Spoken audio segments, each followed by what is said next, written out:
Hello friends, this video on integrals part 2 is brought to you by examfear.com. No more fear from exam. Before watching this video, please make sure that you have watched part 1. Let's take one practical example in real life where we can use integrals, or I'll tell you one example with this. I'll tell you why to study integration. For example, you have these two we can say mountain or slopes, you can say. This is a plane slope, this is a curved slope. In first case, you have to take this wooden block from here to top. You can just slide it. In this case, if you want to take this again a wooden slot, it goes through a curved area. If you see, it went through a curved area. In this case, first case, if you see, the work done required is finding is very easy, because at any point of time, since the area is not curved, it is very easy to find, right? Because if you want to find, for example, at any point the total force required from here to here, if you see, the force required at any point is almost constant. Why? Because the angle is constant, right? Because this is the force you are applying, this is the frictional force. So this angle is constant, so the force is always constant, correct? But in this case, the angle is changing. In this case, you have the angle is increasing. So the force which is required here, if it is F1, here this guy will be F2, at this point will be F3. And the force is all different. In this case, at all the points you will be requiring F1 force only. So here finding total force is easy because you can just sum up, but in this case it is difficult, right? But it follows a pattern. So in this case, what we can do, we can use integration, because we can break this force into small sections, and for each of these sections we can find this force, right? And we can add all this. In this case, since you take any section, the force is all constant, so you don't need integration. But in this case, for every section this force varies, so we can divide this into small sections and get the force and add this, and this can be done using integration. So this is one example to explain integration in a layman term, why we use integration. Because in a lot of places things are variable, and you can't just add them, and they are constantly in a very small interval. So what we do is we break those things into small intervals and then add those, and that is a real life, or that is the main concept behind usage of integration. One more reason why we have integration is the mathematical curiosity. I'll tell you what this is. For example, we know that if you differentiate x cube, if you find d by dx of x cube, this is x square, correct? This we know. Now I'm asked, what is that variable whose differentiation is x square? That is, what is that variable whose derivative is x square, correct? It can be a mathematical curiosity. Why? Because we know that if you differentiate x cube, you get x square.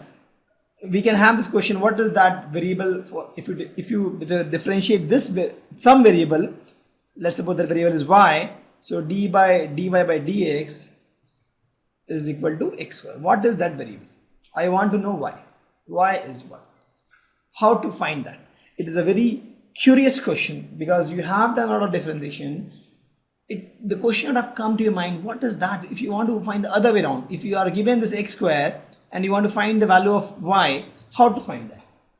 This is done using integration. So in this case, y will be nothing but, you take x square, you say dx, and you integrate using this symbol. We'll explain all the symbols, but this is how the normal convention is. If you have this kind of curve symbol with dx or dt or some variable, some variable, that means you are talking about integration, correct? So this is the value actually. If you have this x square, you want to find the value of that function whose differentiation is x square, that is nothing but x square dot dx, correct? So in this case, if you see, that will come out to be x cube, we already know, and that will be nothing but, sorry, this is 3x squared. So this is 3x squared, so 3x squared dx, correct?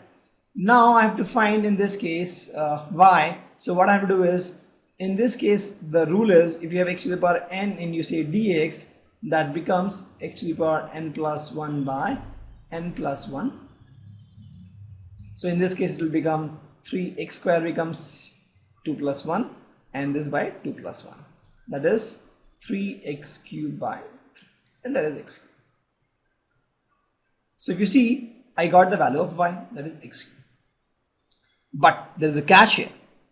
If you observe carefully, if you take y as x cubed plus, let's suppose 5, or x cubed plus 10, or x cubed plus any number 3, or you say x cubed plus any constant k, you find derivative of this. This is nothing but 3x square. You find derivative of this guy. This will also come out to be 3x square. You find derivative of this. This will also come out to be 3x square. And you find derivative of this also. This will also come out to be 3x square. So we are not sure if x cube was the number, or x cube plus 5 was the number, or x cube plus 10 was the number, or x cube plus 3 was the number, or x cube plus k was the number. That's why we add a constant when you do integration. And that is the reason why we have a constant here. Because you say antiderivative, you don't know whether this constant was 3, 5, 10 or k, any number, because you take any constant number, you derivate this becomes 0. Correct? So that is the reason why we add constant. But if you're not understanding much, it's okay, because we'll again go through these things, that x to the power n dx is equal to x to the power n plus 1 x plus n plus 1. These formulas will be covering in the next few slides, but just try to understand why we are going through this slide. Is we want to tell you that there is a mathematical curiosity behind integral. One of the reasons why we study integral is because we are sometimes curious, because if we have a number x cubed, we differentiated this, we got 3x square. Sometimes we want to say that, okay, let's find the number whose differentiation is 3x square. So in that case, we have to use integral to find such numbers, and integral symbol is something like this. Let's discuss some common terms used in integration. As I told, integration is something like this: y is equal to fx dot dx. Correct? So it is a curved shape like this, and you have some function for which you have to find integration. So this guy is called integrand, the term used, right? This x is the variable here. X is the variable of integration. So the main term is the fx here is called integrand, and this symbol is mandatory for integral. We'll explain there are two kinds of integral, actually, one is definite and indefinite. We'll explain those things, but just try to understand that the integral looks like this. You have some function, you have dot, it can be x or y, or any variable, dot d some variable, and you have this kind of symbol. Then this is called integration symbol. So integrals calculus consists of two forms, actually, definite and indefinite. I'll tell you what. So if I have some curve that is fx. If I'm saying I am finding an indefinite integral, it will be something like this: fx dot dx. Y is equal to fx dot dx. Because there is no interval defined here, because there is no starting interval, there is no closing interval, right? There is no opening, no closing interval. But this is called definite integral, indefinite integral. But if you have this kind of function, and this big function, let's suppose I want to find the integration only from, let's suppose, -1 to 5. In this case, I have my interval defined. The moment I define interval, then this looks like this: -1 to 5 fx dot dx.